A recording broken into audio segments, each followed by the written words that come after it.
ব্যাস কি তাহলে নিচে পড়াচ্ছেও নেই? ব্যাস তো উপরে পড়াবে। যাই দিকে আসো, কি করতে এগুলা?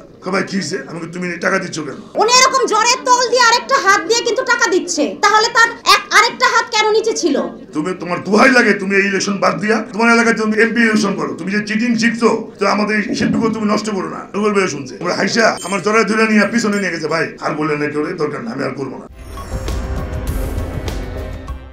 ফার্স্টে আমি যখন কেটে নির্বাচন আরম্ভ হলো 15 মিনিট পরেই ও প্যান্ডেল ছেড়ে কেটে গেছে। আমি পিছিয়ে পিছিয়ে দৌড়তেছি, ওর পিছিয়ে পিছিয়ে আমি দৌড়ে যাচ্ছি, দেখতেছি ও ভোট চাই আমিও ভোট চাই।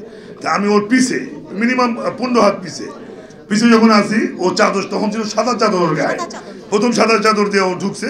ওর অ্যাসিস্ট্যান্টরা পাশে পিছনের সাইডে আছে, ও এরকম চাদর দিয়ে ধরে আস্তে পকেটে টাকা। আমি দুইবার দিচ্ছি, দুইবার ধরার পরে আমি ডাকছি, যাই দিকে আসো, কি করতে এগুলা?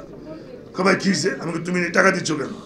তুমি তোমার দুহাই লাগে, তুমি এই ইলেকশন বাদ দিয়া তোমার এলাকায় যে আমি একে ঠিকই সবাই গুগল পে শুনছে, আর তোমার এলাকায় তুমি এমপি ইলেকশন করো। তুমি যে চিটিং শিখছো কীভাবে ইলেকশন ভোট দিতে হয়, তো আমাদের শিল্পীকে তুমি নষ্ট করো না। টাকা দিয়া তুমি চলে যাও এমপি ইলেকশন করে। হাইসা হাঁচি দিয়া আমার জড়ায় ধরে নিয়ে পিছনে নিয়ে গেছে। ভাই আর বললেন না, কেউ দরকার না, আমি আর করবো না। আমি নিজে সাক্ষী নিজে বলছি, জিজ্ঞেস করছি। এখানে চূর্ণও ছিল, চূর্ণ আরো দুজন আর্টিস্টও ছিল। এটা আমি নিজের চোখকে দেখে ওকে বলছি ঘটনাটা। আমি অলরেডি পিছে ছিলাম, 2 ঘন্টা ছিলাম পিছে। পট করে আরেকটা কথা আছে, তখনই আমি যখন ওর পিছে 1 ঘন্টা ঘুরলাম, ও কিন্তু পরে আবার টাকা দেওয়া বন্ধ করছে। আবার দেখি কানে আসলো আরেকজনের মাধ্যমে টাকা দিচ্ছে। ওর ওই পাশে যে অ্যাসিস্ট্যান্ট ছিল ব্যাগে, ওর ব্যাগের মধ্যে টাকা নেয় আর পাঞ্জাবি পকেটে রাখে, শেষ হয় আবার ওখান থেকে নেয়। এটা আমি নিজে দেখছি। আমি কিন্তু সবসময় গেটের সামনে ছিলাম, জাহিদ খানের আশেপাশে ছিলাম। আমার একটা ইন্টারভিউ নিচ্ছে, তো তখন মানে কে যেন, আমি আসলে জানি না উনি এখানে আছে কিনা, তো তখন ওই সাংবাদিকদেরকে সরাই দিচ্ছে, আপনারা এখানে কি করছেন, আপনারা সবাই ওইদিকে যান। আমি আসলে বুঝি নাই। তার কতক্ষণ পরে আজাদ ভাই এসে বলতেছে, শুন ওরা কিন্তু মাল ছাড়তেছে। তো তখন আমি বললাম কি ব্যাপার, কি বলেন আপনি এগুলা?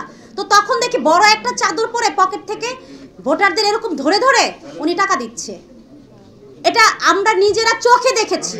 ওখানে কোন শুনেন, ব্যাচটা পড়ালে এখানে পড়াবে। উনি এরকম জ্বরের তল দিয়ে আরেকটা হাত দিয়ে কিন্তু টাকা দিচ্ছে, তাহলে তার আরেকটা হাত কেন নিচে ছিল? ব্যাচ কি তাহলে নিচে পড়াচ্ছেও নেই? ব্যাচ তো উপরে পড়াবে। সংবাদ, ফিচার ও অনুষ্ঠানের জন্য ভিজিট করুন সংবাদ প্রকাশের ওয়েবসাইট এবং যুক্ত থাকুন ফেসবুক পেজ ও ইউটিউব চ্যানেলের সঙ্গে।